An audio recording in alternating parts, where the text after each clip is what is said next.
নমস্কার। আজকে আমরা শুনব শ্রী শ্রী সারদা মায়ের অমৃত কথা, শ্রী শ্রী মায়ের জীবনের কথা, শ্রী শ্রী মায়ের জীবনে ঘটে যাওয়া বিভিন্ন ঘটনার কথা। মা নিজেই সেই সম্পর্কে সব কথা বলেছেন। ঠাকুরের পিতা ক্ষুদিরাম প্রসঙ্গে শ্রীমা বলছেন, আমার যে শ্বশুর ছিলেন মা, বড় তেজস্বী নিষ্ঠাবান ব্রাহ্মণ। তিনি অপরিগ্রাহী ছিলেন। কেহ কোনো জিনিস বাড়িতে দিতে এলেও নেবার নিষেধ ছিল। আমার শাশুড়ি মায়ের কাছে কিন্তু কেউ কিছু লুকিয়ে এনে দিলে তিনি রেঁধে বেড়ে রঘুবীরকে ভোগ দিয়ে সকলকে প্রসাদ দিতেন।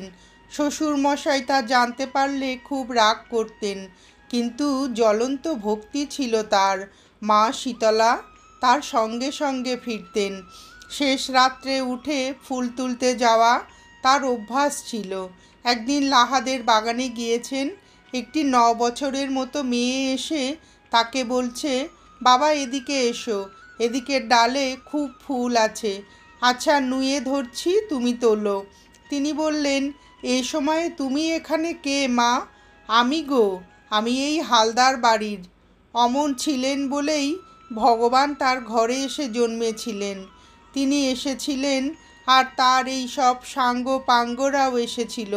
নরেন, রাখাল, বলরাম, ভবনাথ, মনমোহন, কত বলবো মা। ছোট নরেন শেষে বড় কামিনী কাঞ্চনে আসক্ত হয়ে পড়ল, টাকা পয়সায় জড়িয়ে পড়ল। ঠাকুর এদের যার যার সম্বন্ধে যা যা বলে গেছেন তা বর্ণে বর্ণে সত্য হয়েছে। মায়েরা কৃষ্টিভক্ত মাংস রান্না করে এনেছিল। মা পরে তাকে বললেন, পাঁঠা বেশ হয়েছিল গো, সবাই বেশ খেয়েছে। কেমন করে রাঁধলে? আমি যখন ঠাকুরের জন্যে রাঁধতুম কাশীপুরে কাঁচা জলে মাংস দিতুম, কখনো তেজপাতা ও অল্প মশলা দিতুম, তুলোর মতো সিদ্ধ হলে নামিয়ে নিতুম। মায়ের নিজ বাল্যকথা স্মৃতিচারণ করছেন মা। মা বলছেন, ভাইদের নিয়ে গঙ্গায় নাইতে যেতুম। আমোদর নদই ছিল যেন আমাদের গঙ্গা। গঙ্গা স্নান করে সেখানে বসে মুড়ি খেয়ে আবার ওদের নিয়ে বাড়ি আসতুম। আমার বরাবরই একটু গঙ্গা বাই ছিল। ছেলেবেলায় গলা সমান জলে নেমে গরুর জন্যে দল ঘাস কেটেছি। খেতে মুনিশদের জন্য মুড়ি নিয়ে যেতুম। 1 বছর পঙ্গপালে সব ধান কেটেছিল, খেতে খেতে সেই ধান কুড়িয়েছি। মায়ের বাল্যকালে ওই অঞ্চলে দুর্ভিক্ষের স্মৃতিচারণ করছেন মা। মা বলছেন, একবার সেখানে কি দুর্ভিক্ষই লাগলো। কত লোক যে না খেতে পেয়ে আমাদের বাড়ি আসতো। আমাদের আগের বছরের ধান মড়াই বাঁধা ছিল। বাবা সেই সব ধানে চাল করিয়ে কলাইয়ের ডাল দিয়ে হাঁড়ি হাঁড়ি খিচুড়ি রাঁধিয়ে রাখতেন। বলতেন, বাড়ির সবাই এই খাবে, আর যে আসবে তাকেও দেবে। আমার সারদার জন্য খালি ভালো চালের 2টি ভাত করবে, সে আমার তাই খাবে। একদিন এমন হতো, এত লোক এসে পড়তো যে খিচুড়িতে কুলোতো না। তখনই আবার শিগগির করে চড়ানো হতো। আর সেই গরম খিচুড়ি সব যেই ঢেলে দিত, শিগগির জুড়াবে বলে আমি 2 হাতে বাতাস করতুম। আহা, খিদের জ্বালায় সকলে খাবার জন্য বসে আছে। একদিন একটি বাগদিনা ডোমের মেয়ে এসেছে। মাথার চুলগুলো ঝাঁকড়া ঝাঁকড়া হয়ে গেছে তেলের অভাবে, চোখ উন্মাদের মতো। ছুটে এসে গরুর ডাবায় যে কুড়ো ভেজানো ছিল তাই খেতে আরম্ভ করেছে। এত যে সকলে ডাকছে বাড়ির ভেতরে এসে খিচুড়ি খা, তার ধৈর্য মানছে না। খানিকটা কুড়ো খেয়ে তবে কথা তার কানে গেল। এমন ভীষণ দুর্ভিক্ষ।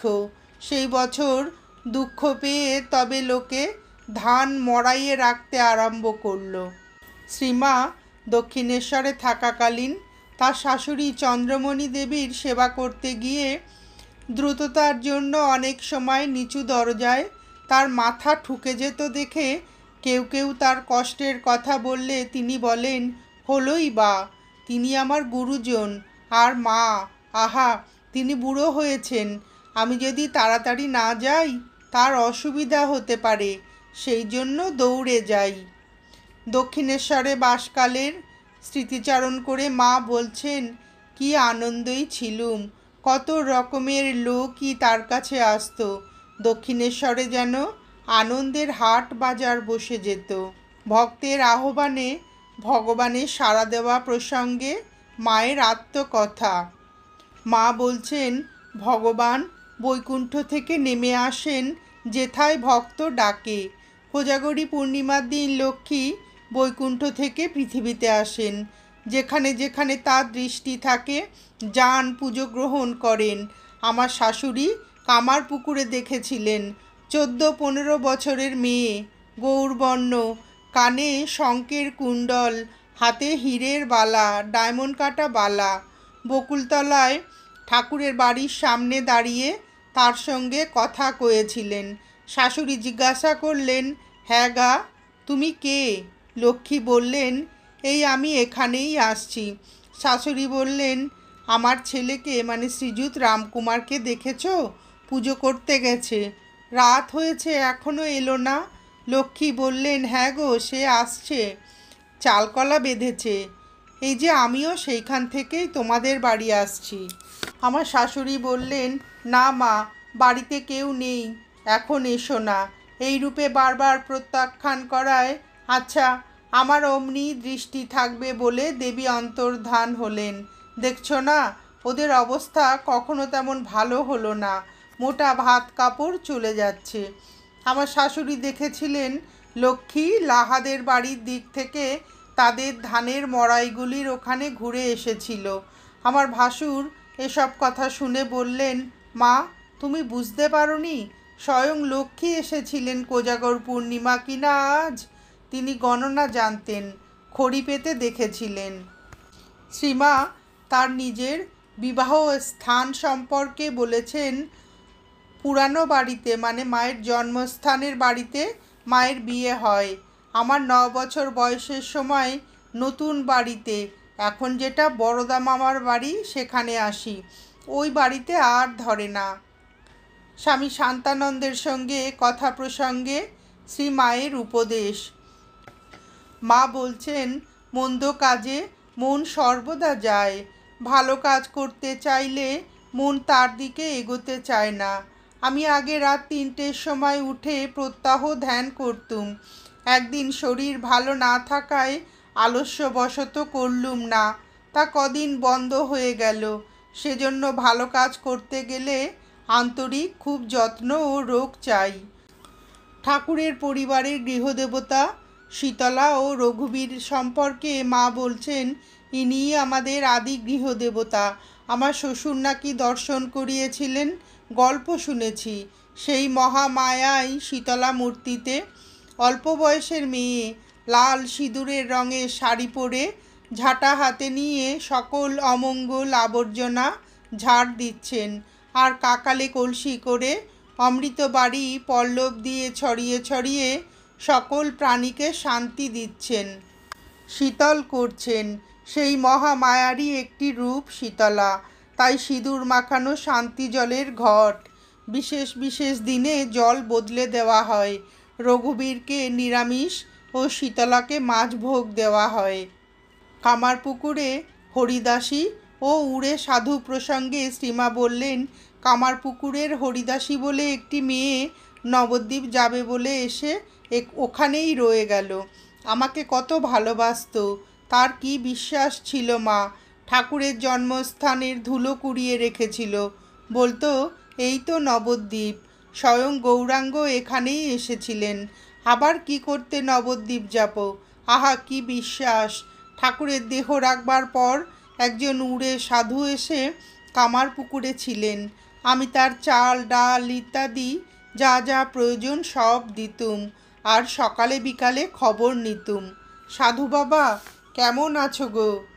আহা, তার একখানি কুড়ে কি করেই যে বেঁধেছিলুম মা। রোজ আকাশ ভরে মেঘ হতো, এই বৃষ্টি হয় আর কি। তখন হাত জোর করে বলতুম, ঠাকুর রাখো গো রাখো, ওর কুড়েটুকু হয়ে যাক, তারপর যত পারো ঢেলো। তা গ্রামের লোকেও কাঠকুটো যা লাগলো দিয়ে সাহায্য করলে। রোজ বৃষ্টি আসবো আসবো করতো, যা হোক এমনি করে কুড়েখানি তো হয়ে গেল। কিন্তু তার কিছুদিন পরেই সাধুটি সেই কুড়েতে দেহ রাখলেন। স্বামী শান্তানন্দের কাছে শ্রীমা ঠাকুর প্রসঙ্গে বলছেন, ঠাকুরের সাধন অবস্থায় কত রকম প্রলোভনের জিনিস দেখে তিনি জড়সড় হতেন এবং সেই সব প্রলোভনের জিনিস তিনি চাইতেন না। একদিন তিনি পঞ্চবটিতে হঠাৎ দেখলেন একটি ছেলে তার নিকটে এলো। তিনি তাতে চিন্তা করতে লাগলেন, এ আবার কি হলো। তখন মা বুঝিয়ে দিলেন, মানস পুত্র রূপে ব্রজের রাখাল আসবে। যখন রাখাল এলো তখন তিনি বললেন, এই আমার সেই রাখাল এসেছে। তোমার নামটি কি বলো দেখি? রাখাল? হ্যাঁ হ্যাঁ ঠিক, ঠাকুর যেমন পঞ্চবটিতে দেখেছিলেন ঠিক তেমনি। তেলোভেলোর মাঠে শ্রীমাকে একা ফেলে সঙ্গীদের চলে যাওয়া ও ডাকাত দম্পতির গল্পে কিছু অসামঞ্জস্য থাকায় পরবর্তীকালে ভক্তেরা সে বিষয়ে মাকে বারবার জিজ্ঞাসা করায় মা একদিন স্বামী ঈশানানন্দকে একান্তে বলেছেন, দেখো দেখি, বারবার ডাকাতের গল্প আমি বলতে চাই না। লক্ষ্মী শিবু ওরা সব সঙ্গে থেকে ফেলে গেল। এখন ওই কথা উঠলে তারা মনস্তাপ করে, সংকোচ হয়। আর হাজার হোক একটা অন্যায় করে ফেলেছে, আমারই তো ভাসুরজি। আমি সকলের কাছে ওই কথা বারবার বললে তাদের অপমান হয়, সেই জন্য আমি চেপে যাই। ওরা বুঝতে পারে না, বারবার জিজ্ঞাসা করা ভালো নয়। ডাকাত বাবা সম্বন্ধে শ্রী শ্রী মা এক সময় বলেছিলেন, এমন সরল ও সচ্চরিত্র হলেও আমার ডাকাত বাবা আগে কখনো ডাকাতি যে করেছিল এ কথা কিন্তু আমার মনে হয়। ডাকাত বাবা সম্বন্ধে মা এক ভক্তকে বলেছিলেন, আমি একেবারে একলা ছিলুম, তা ঠিক নয়। আমার সঙ্গে আরও দুজন বৃদ্ধা গোছের স্ত্রীলোক ছিলেন। আমরা তিনজনেই পিছিয়ে পড়েছিলাম। তারপর সেই রূপোর বালা পড়া ঝাঁকড়া চুল, কালো রং, লম্বা লাঠি হাতে পুরুষটিকে দেখে আমি বড্ড ভয় পেয়েছিলুম। তখন ও পথে ডাকাতি হতো। লোকটি আমরা তো ভয় পেয়েছি তা বুঝতে পেরে জিজ্ঞাসা করলে, কে গো, তোমরা কোথায় যাবে? আমি বললুম, পূবে। লোকটি বললে, সে এ পথ নয়, ওই পথে যেতে হবে। আমি তবুও এগোইনি দেখে সে তখন বললে, ভয় নেই, আমার সঙ্গে মেয়ে লোক আছে, সে পিছিয়ে পড়েছে। তখন বাপ ডেকে তার আশ্রয়ে যাই। তখন কি এমনি ছিলুম মা, কত শক্তি ছিল। 3 দিনের পথ হেঁটে এসেছি, বৃন্দাবন পরিক্রমা করেছি, কোনো কষ্ট হয়নি। শ্রীমা কয়াপাট বদনগঞ্জের হাটে গিয়ে পিলে দাগিয়েছিলেন। সেই সময়ের গ্রাম্য চিকিৎসাটি খুবই কষ্টকর ছিল। এক ব্যক্তি জ্বলন্ত কুল কাঠ দিয়ে রোগীর পেটে নির্দিষ্ট কিছু জায়গা ঘষত। মা যখন স্নান করে কয়াপাটের হাটে শিব মন্দিরে পিলে দাগানোর জন্য উপস্থিত হলেন, তখন কয়েকজন তাকে ধরতে এলো, যাতে তিনি যন্ত্রণার চোটে দাগানোর আগেই উঠে না পড়েন। অন্যান্য রোগীদের ক্ষেত্রেও এই ব্যবস্থাই ছিল, কিন্তু মা সেই সময় বললেন, না, কাউকে ধরতে হবে না, আমি নিজেই চুপ করে শুয়ে থাকব। শ্রী শ্রী মা আদর্শকে নিজের জীবনে পূর্ণরূপে পালন করেছিলেন। সে কথা মা নিজ মুখে স্বীকার করে বলেছেন, আদর্শ হিসাবে যা করতে হয় তার চেয়ে ঢের বেশি করেছি। মা দক্ষিণেশ্বরে যাতে ভালোভাবে থাকতে পারেন তার জন্য ঠাকুরের প্রথম রসদদার শম্ভুচরণ মল্লিক কালীবাড়ির কাছেই একটি চালাঘর নির্মাণ করে দেন। সেখানে ঠাকুরের ভাগ্নে হৃদয়ের বউ মায়ের সঙ্গে থাকতেন। হঠাৎ ঠাকুরের অসুখ খুব তীব্র হওয়ায় কাশীর এক প্রাচীন মেয়ে এসে মাকে বলল, মা, তার এমন অসুখ, আর তুমি এখানে থাকবে? মা উত্তর দিলেন, কি করব, ভাগ্নে বউটি একা থাকবে। ভাগ্নে হৃদয় সেখানে ঠাকুরের কাছে রয়েছে। মেয়েটি বলল, তা হোক, ওরা লোক রেখে দেবে। কাশীর প্রাচীন মেয়ের পরামর্শে মা নওবতে চলে আসেন এবং ঠাকুরের সেবা করেন। একদিন ঠাকুর মাকে জিজ্ঞাসা করেছিলেন, তোমার ক টাকা হলে হাত খরচ চলে? মা উত্তর দিলেন, এই 5-6 টাকা হলেই চলে। ঠাকুর আবার প্রশ্ন করলেন, বিকালে কখানা রুটি খাও? মা লজ্জায় মাটিতে মিশে গেলেন।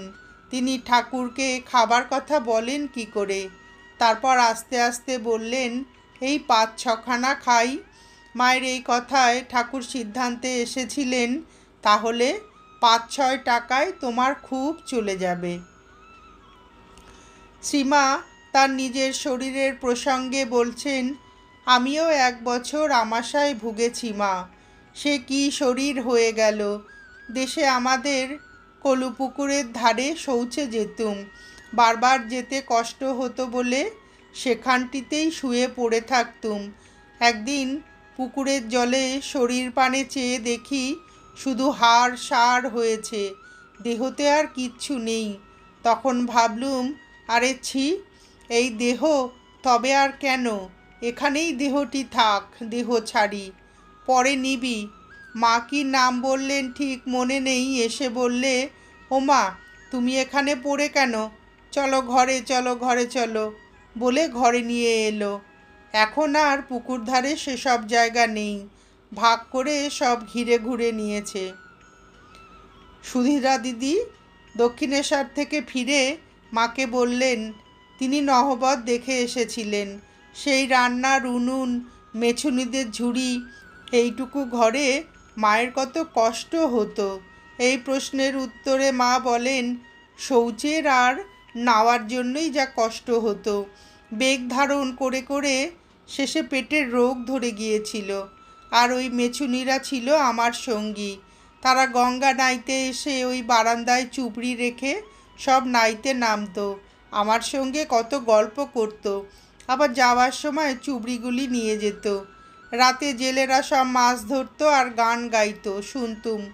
ঠাকুরের কাছে কত ভক্ত আসতো, গান কীর্তন হতো, তাই শুনতুম আর ভাবতুম, আমি যদি ওই ভক্তদের মতো একজন হতুম তো বেশ ঠাকুরের কাছে থাকতে পেতুম, কত কথা শুনতুম। ওই যোগেন, গোলাপ, ওরা সব জানে। ওরা আমার কাছে যেত আর কখনো কখনো থাকতো। ঠাকুরের মহা সমাধির পর নীলাম্বর বাবুর বাড়িতে পঞ্চতপা করা প্রসঙ্গে মা বলছেন, ঠাকুরের দেহ রক্ষার পর পাগলের মতন হয়ে এদিক ওদিক ঘুরে বেড়াতে লাগলুম, কিন্তু মনের শান্তি কোথাও পেলুম না। তারপর এই অবস্থা দেখে যোগিন বললে, মা চলো আমরা পঞ্চতপা করি, তবেই মনের আগুন নিভবে। পঞ্চতপার জোগাড় করা হলো। চারদিকে 5 হাত অন্তর অন্তর 4টি অগ্নিকুণ্ডু, তাতে ঘুঁটের আগুন আর ওপরে সূর্যের তেজ। বুঝতেই তো পারো ব্যাপার কি। সকালে স্নান করে এসে দেখি আগুন খুব জ্বলছে। প্রাণে বড় ভয় হলো, কি করে এর ভেতরে যাব আর সূর্যাস্ত পর্যন্ত বসে থাকব। যোগেন বললে, কোনো ভয় নেই মা, এসো। তখন মনে মনে ঠাকুরের নাম নিয়ে ঢুকে দেখি আগুনের কোনো তাপ নেই, কিন্তু 5 দিন এই রকম কাজ করায় শরীর যেন পোড়া কাঠ হয়ে গিয়েছিল। স্বামী বিশ্বেশ্বরানন্দকে পঞ্চতপা করা প্রসঙ্গে মা বলেছিলেন, আমি দেখতুম 10-12 বছরের একটি মেয়ে গেরুয়া পরা সঙ্গে সঙ্গে ফিরছে আর আমাকে যেন কিছু করতে বলছে। তখন আমার ভিতর থেকে উঠল পঞ্চতপা। পঞ্চতপা কী তা জানতুম না। যোগেনকে বললুম, পঞ্চতপা কী? পঞ্চতপা করে এসব করে শরীরকে কেন কষ্ট দেওয়া? স্বামী অরূপানন্দের এই প্রশ্নের উত্তরে মা বলেন, পার্বতীও তো শিবের জন্য করেছিলেন, এসব করা লোকের জন্য। না হলে লোকে বলবে, কই সাধারণের মতন খায় দায় আছে আর পঞ্চতপা মেয়েলি, যেমন ব্রত সব করে না। প্রথমবার কাশীতে গিয়ে মা সাধক ভাস্করানন্দকে দেখেন। সেই প্রসঙ্গে উপস্থিত স্ত্রীভক্তকে উদ্দেশ্য করে মা বলছেন, এরা ওই ভাস্করানন্দের কথা বলছিল। আমিও কাশীতে তাকে দেখতে গিয়েছিলুম, সঙ্গে অনেক মেয়েরা ছিল। তখন মন খুব খারাপ। ঠাকুরের দেহ রাখার পর সেই বাড়ি বৃন্দাবনে প্রথম গিয়েছিলাম। তা ভাস্করানন্দের ওখানে যখন গেলুম, দেখি নির্বিকার মহাপুরুষ উলঙ্গ হয়ে বসে আছেন।